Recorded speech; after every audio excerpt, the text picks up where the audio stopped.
million people in various operations in third world nations around the globe. No, in conclusion, I can't say that America is a peaceful nation. The US must learn that without justice in the world, there can never be peace. And with continued injustice, we must learn that resistance is the only answer. And resistance takes many, many different levels, from writing to the local paper. Now, I don't know what you've done today. I have sent 40 letters. I didn't realize there were so many media outlets in New Zealand. I have sent 40 letters out complaining about Winston Peters. And I should know his name by heart now. I've typed it that many times. Even if just one of those letters gets published, or one reference is made to from the letter, it will have been worth it.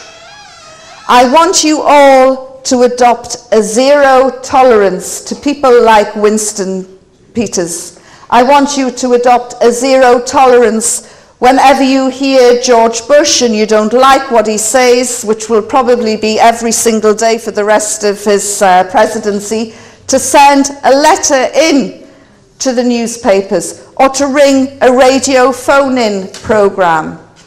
Don't just do it for yourselves. Do it for your brothers and sisters who are being tortured in Abu Ghraib, in Guantanamo Bay, in Belmarsh in London. I got a phone call today from a Muslim friend in Britain, and he said the Muslim community in Britain is in crisis. It's under attack. People are waiting for the door to come crashing in at 3, 4 in the morning. People are nervous. If you're going to write that letter, do it with them in thought. There are many brothers and sisters around the world that need your help, and you can do it in so many different ways. Go on to the Boycott Israeli Goods website. Drinking a bottle of Coca-Cola is like drinking the blood of Palestinian women and children. You may as well hand over the bullets direct to the Israeli army to shoot them in the back. Stop supporting Zionist goods. Educate your children. Get your children to go onto the website. Let them know about why they should be boycotting certain goods. Every time I see a Starbucks, and you've got them in New Zealand, I could scream. The chief executive of Starbucks was so happy, so proud of what the Israeli army did in Jenin. He took 100 soldiers and their families and gave them free holidays in Disneyland. Do not patronize Starbucks. As I say, when you buy from Zionist operators like that and Marks and Spencer's, you may as well go straight up to the Israeli army and give them bullets to shoot our brothers and sisters in the back. Stop doing it. Boycotting something can be a really powerful thing to do if we do it collectively. And there'll be cynics here saying, well, what can one person do? It only takes one snowflake to cause an avalanche. You could be that snowflake. So please don't underestimate your own power individually, and certainly don't underestimate your own power collectively. And finally, I want to finish off on a happy note, because it's, this is a great occasion. Reverts coming together in New Zealand. And so we should finish off on a high note. And I want to share with you a very moving experience that happened to me in January. I was able to perform Hajj. I never dreamed that I would have such a gift come to me so early on as a new Muslim revert, but I went to Mecca. And when I got back, a few brothers and sisters said to me, what was the most moving, emotional moment for you? Was it seeing the Kaaba for the first time? Was it going into Mecca? Did you go to Medina? Did you see the tomb of the Prophet, peace be upon him? What was the most moving moment? And I said it came unexpectedly one day. I was late for prayer. And I'd heard the azan, and I'm rushing round, and I picked up my prayer mat, and I ran out of the hotel, down some cobbled streets, down some winding steps, right round into the main thoroughfare, almost breathless, trying to get to the mosque on time. And there in front of me were 10,000 and more other Muslims, all late for prayer. And we were all pushing and shoving and jostling, many different languages, nationalities, cultures, skin colours, it was just a whole cocktail of chaos as we were trying to get to the mosque, and we had no chance. And then the prayer started. And I put down my prayer mat on the road, and I looked up, and there was a straight line. And in front of me there were rows and rows and rows of Muslims standing, ready for prayer. And I looked, and I thought, I don't understand the person standing next to me, and the person to my left cannot understand me. But we all knew what we had to do. And we stood there, disciplined. Out of the chaos came this discipline. And I just looked, and the tears started coming down my face, and I thought, this is my family, this is my new family. Look how disciplined we are. Allah's army. Look at us, standing to attention. There isn't a single army in the world that could have stood to attention that quickly out of the chaotic scene seconds earlier. And the tears just came down, and I thought, there's tens of thousands of us here doing this, praying in the streets, on the footpath, immaculate lines. And there are millions more around the world doing the same thing. We can be so united. We can be so strong. And if we can do this 5 times a day, why can't we do this 24/7?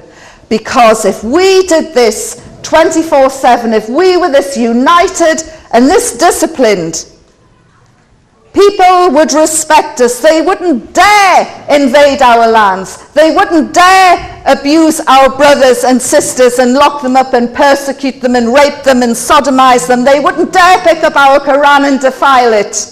If we could be this united 24/7, the world would sit up and take notice, and they would back off. Because, as I said before, if they hurt one of us, they hurt all of us. And if we are that strong and that united, they wouldn't dare harm a hair on our head. And I just wanted to leave you with that really uplifting thought. And I know that a joke was made earlier on about the lateness of Muslims, and we should try and be more punctual. But I want to leave you also with one thought. The early bird might get the worm, but it's the second mouse that gets the cheese. Assalamu alaikum.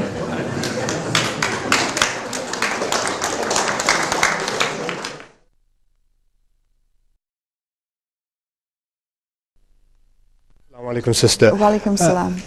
From your media background, do you think that there's an agenda internationally to tarnish the image of Islam?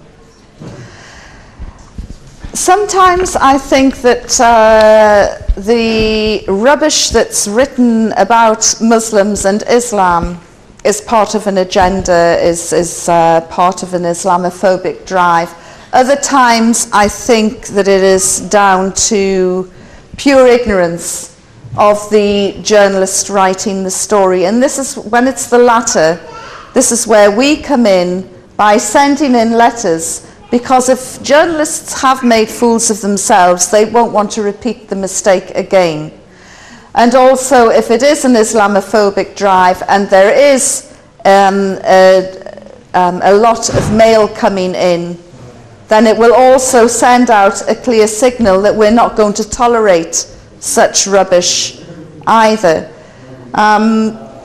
But it's interesting. For instance, I have noticed the demonization process starting on two different sections of our society in the last 2 or 3 weeks.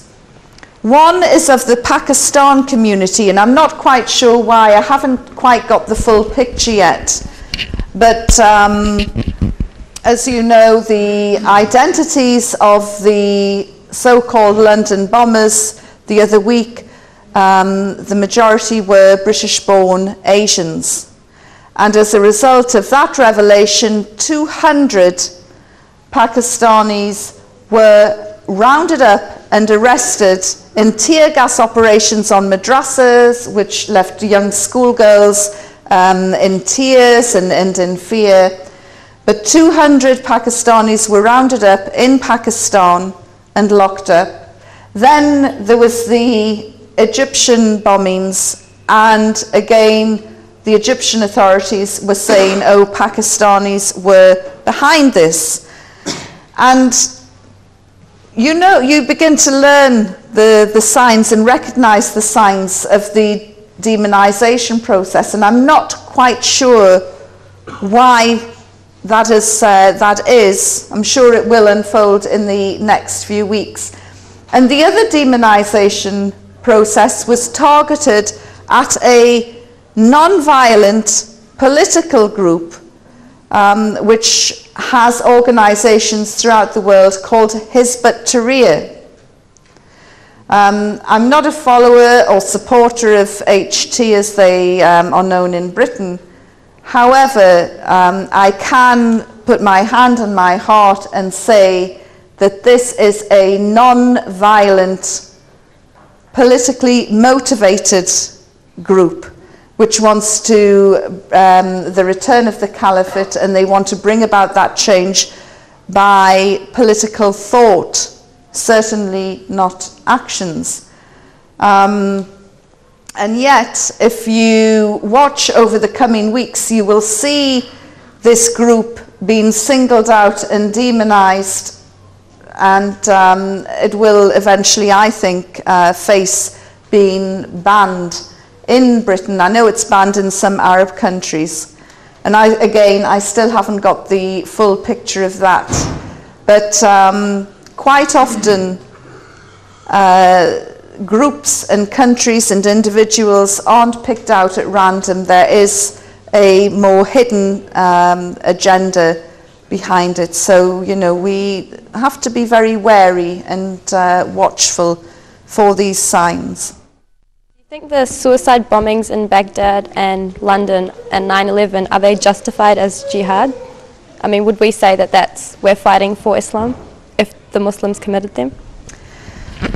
Well, you know, that question is getting into the realms of a scholar's remit, and Islamically, I'm only 2 years old, so I do have my own opinions, but I think it would be foolish of me to go down that route, because I'd probably make an error and a mistake, and the majority of us are all new Muslims, and I think that we would benefit more if that type of question were directed at a scholar. In New Zealand, we're unique in that there is no real inherent Muslim culture. I know, alhamdulillah, that the Fijian people have been here for quite a long time. But as a revert myself as well, can you sort of offer any suggestions as to how the different cultures and nationalities can come together in New Zealand and unify and especially at the moment, you know, they say that a disability is an opportunity, and as you say, in the last 3 weeks, what has been happening, this is a really big opportunity for New Zealand Muslims, whether they're converts or whatever, to educate our fellow New Zealanders about Islam. So have you got any suggestions about how we can all come together from different backgrounds, different cultures, different countries, to sort of, you know, go forward in that area? I was at a great event in Christchurch. It was a sisters only event, and many different nationalities came together there, and it was wonderful. And we had entertainment from different sections of the community, and it really was very unifying. And I think that more events like that, events like this, food is a great unifier. I was at a fantastic event last year where everybody came with one of their national dishes, and you know, there were more than 25 different countries represented, and you know, I ate for Britain, and mercifully for them, I didn't bring any food from Britain, because let's face it, I think Chirac was right when he said that, when he criticised English cuisine. But events like that, events like this, are great unifiers. I have visited 2 schools today. One here, there are 25 different nationalities in this school alone, which is great, and our children are a common bond, and maybe through the schools, through the Muslim schools, parents can organise events and get together as well, because let's face it, if we can't integrate among ourselves, we've got no chance of integrating in the wider world. Assalamu alaikum, sister. Walaikum salam. Well, we welcome you in New Zealand. Thank you. And inshallah, there will be a lot of benefit actually while you're here, inshallah, and we hope you're coming back again. Like you just mentioned us that we write letter to the editors and also talk on talk back. Well, myself, of course, yesterday I was on 1ZB yesterday, and I gave a good talk about Winston Peter and few things. And also I did mention people, okay, why don't you people come to the Gandhi Hall on Saturday 7 o'clock and ask yourself question to the sister who just came from England. I did introduce yourself on the 1ZB. And also today in Masjid Umar, which is Mount Roskill, there is a Herald people came and they took our interview. And inshallah you see probably my picture or somebody else's photo will come tomorrow in Herald. And we did actually give a good talk about, okay, the mosque is open for Winston Peter. He doesn't have to go anywhere else, or rather he get a cop job, you know, he can be follow Chinese and Indians and them and give them a hard time. The question actually I'm asking is this, that since you become a Muslim, alhamdulillah, and what actually happened when when become you Muslim and you used to be a journalist for the newspaper, what happened after that? What obviously they got much bigger shock and surprise, and probably you must go through some difficulties. When I went into Afghanistan, I was the chief reporter of the Sunday Express, and in fact, I must tell you this little story. My publisher, Richard Desmond, a Jewish businessman, very hard-nosed, astute businessman, he sent his right-hand man to go and negotiate directly with the Taliban for my release, and he said 1 million, 2 million, whatever it takes, just bring her back.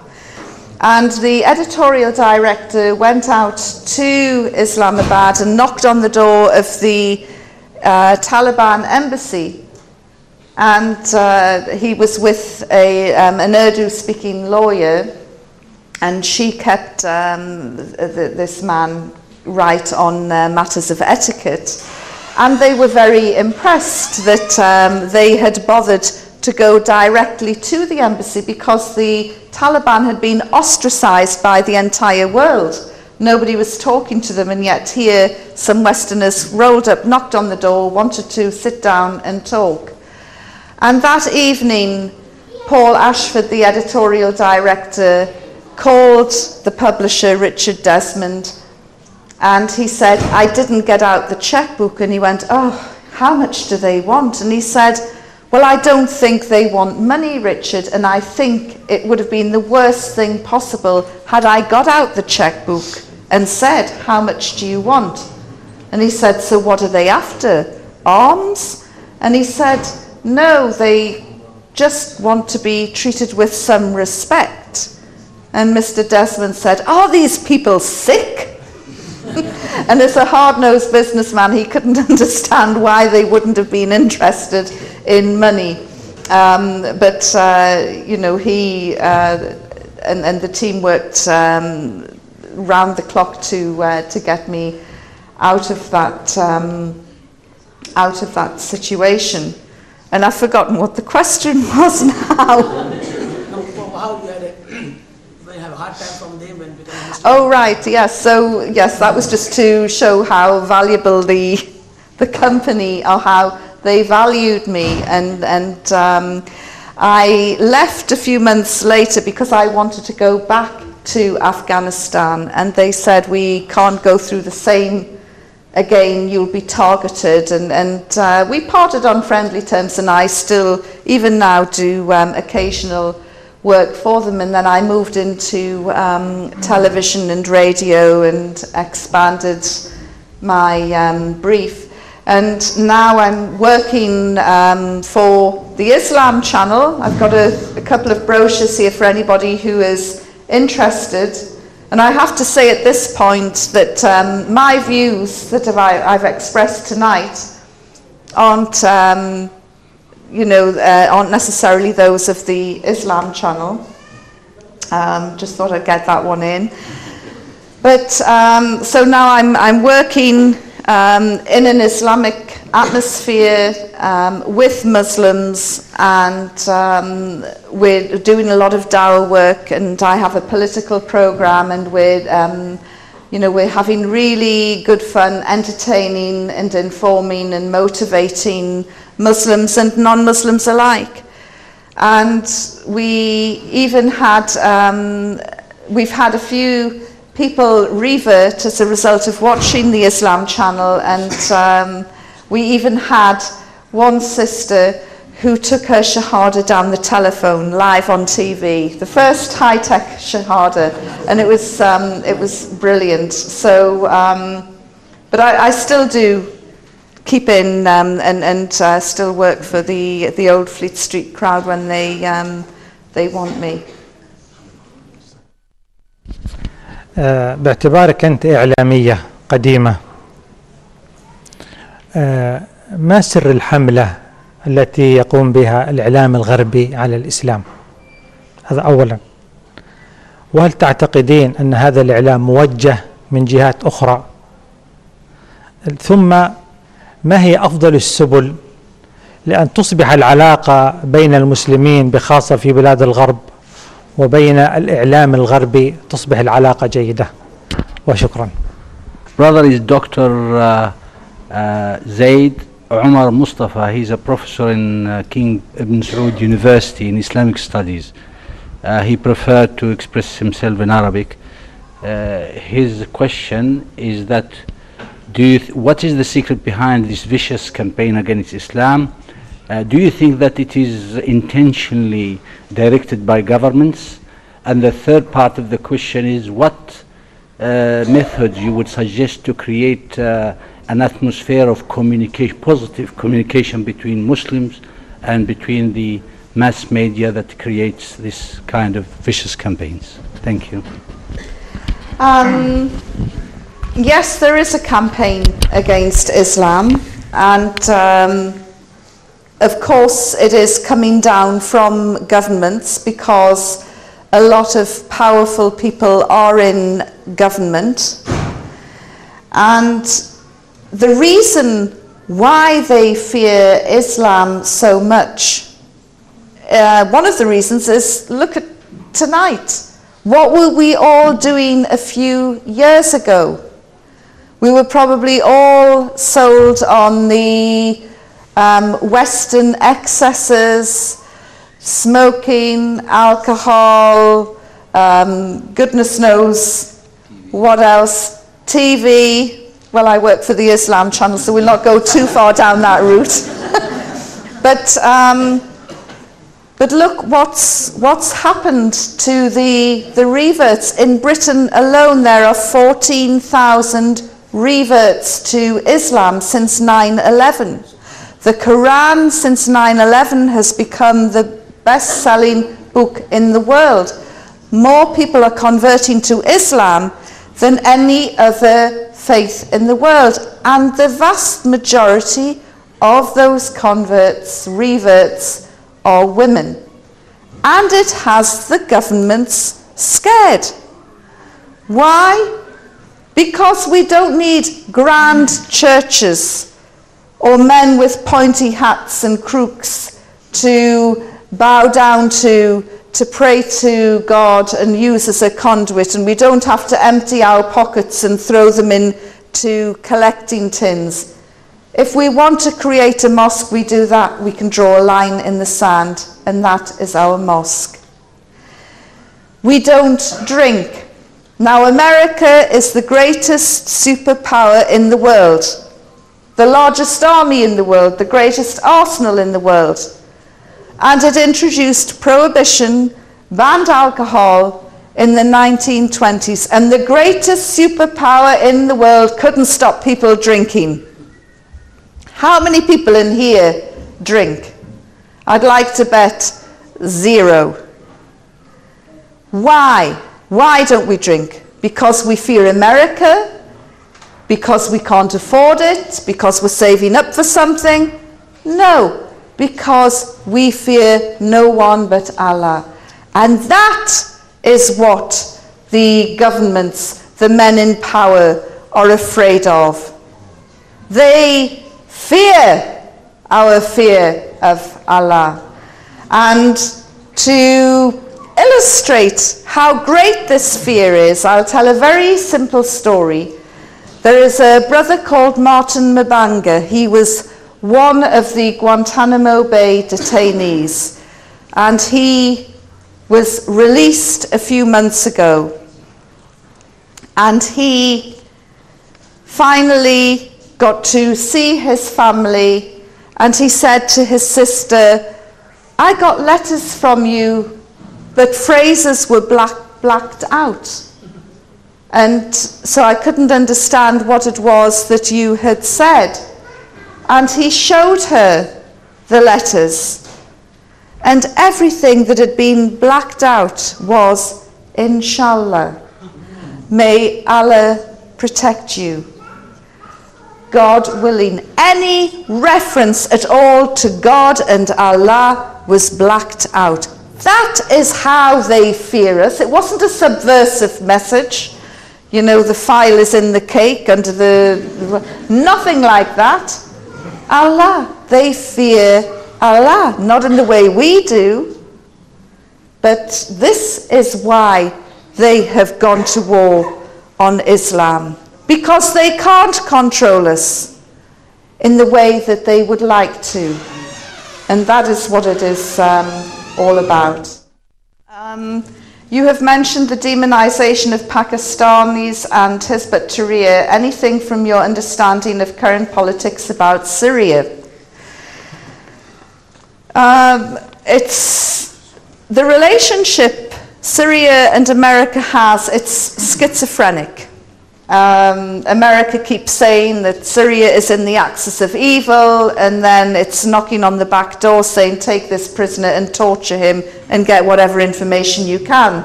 And Syria's going, yes, of course, we'll do that. And they take him away.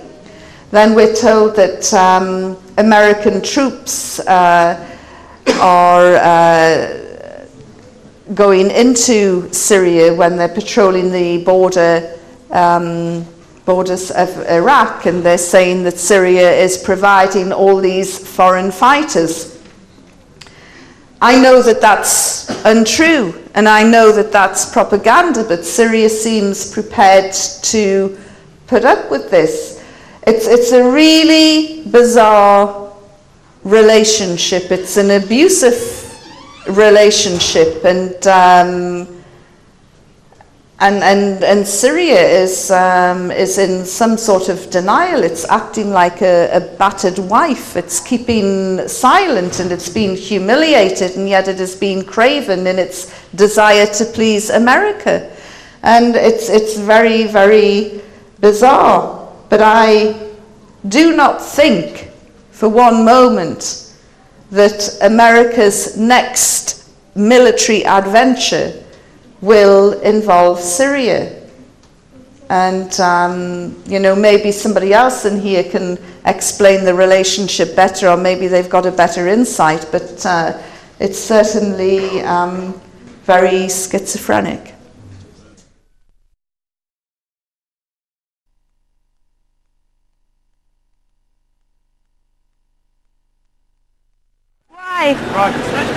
Can you not tell us what happened? Take more pictures of the dead. Yep, why not? What? Don't shoot people? They did that to us. Yeah, well, you invaded their country. That might explain something. Hey, don't even say nothing. No. You know where we're going right now? We're going to pay for Iraqis right now. We're boosting the Iraqi economy right now. So you know, that's what we're doing. So boosting their economy? Get out of here. Step on that side.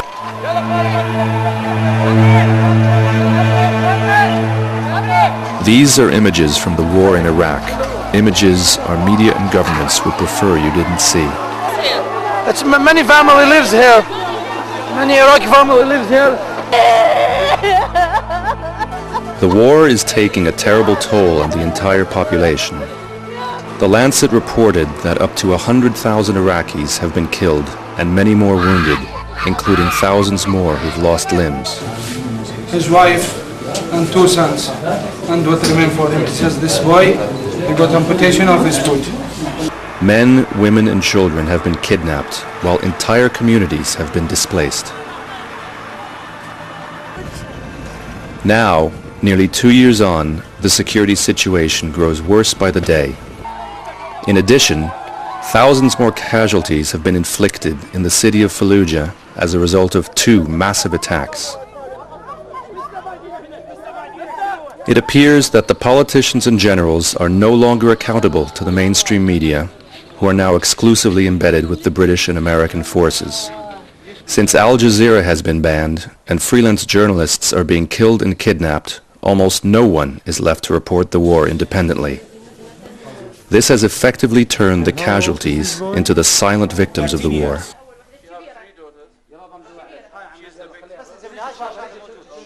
What happens when a health system is utterly devastated by war and sanctions?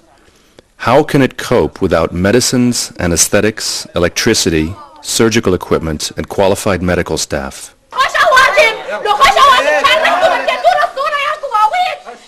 People arrive at their local hospitals desperate for help, only to find the doctors despairing over the lack of the most basic facilities. For example, the main prosthetics clinic in Baghdad suffered minor bomb damage during the assault on Baghdad last year and was stripped bare by looters in the chaotic aftermath. Today, nearly 2 years on, medics struggle to cope with the flow of amputees and find themselves having to improvise treatments on a daily basis. One doctor explains how he had to borrow his father's hammer to carry out simple repairs on artificial limbs.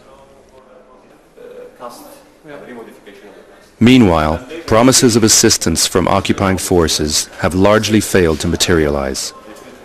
18 months ago, the director of the prosthetics clinic was approached by the U.S. Army and CPA to draw up a list of his urgent medical requirements. As of today, he has yet to receive so much as a reply. So that's 1 year after the sanctions are finished. Yeah. What do you think? I hope I have some material for outside, some, yeah. So what do you tell them to the parents of these children? We tell them, should we wait? And what of the casualties? 4-year-old Ali, who had been maimed in a cluster bomb attack, was found by journalists Garib and Lee Gordon in a Fallujah hospital last April. They managed to get him transferred to Baghdad, where he underwent surgery to save his life. Tragically, he lost his left leg and arm and suffered damage to his genitalia. Another case is 11-year-old Zainab, who was severely injured in a cluster bomb attack in Basra. The blast killed 17 members of her family and blew off her right leg. She was flown to the UK to be fitted with a prosthetic limb. Despite the kindness shown to her and considerable media, political and celebrity exposure, she will soon be returning to Iraq to face life without similar levels of attention and medical treatment. I think we need to address some of the pain, some of the suffering we've caused in Iraq, the people who've been injured, the people who've seen their livelihoods destroyed. And that's why I think we need to accept a very important priority for humanitarian help. I find it particularly difficult that there should be 2,000 children like you who've lost limbs and for whom there's not proper hospital provision inside Iraq. That's something that Britain could do, and that's something Britain ought to do. As yet, there are no plans for establishing a clinic in Iraq to provide care for Zainab and the thousands of other victims like her. These are just a few glimpses of the tragedies that unfold on a daily basis in Iraq. Unless we increase our efforts to report on the plight of these people and urge governments and NGOs to transfer aid to them as soon as possible, many more stories will be left untold and voices unheard.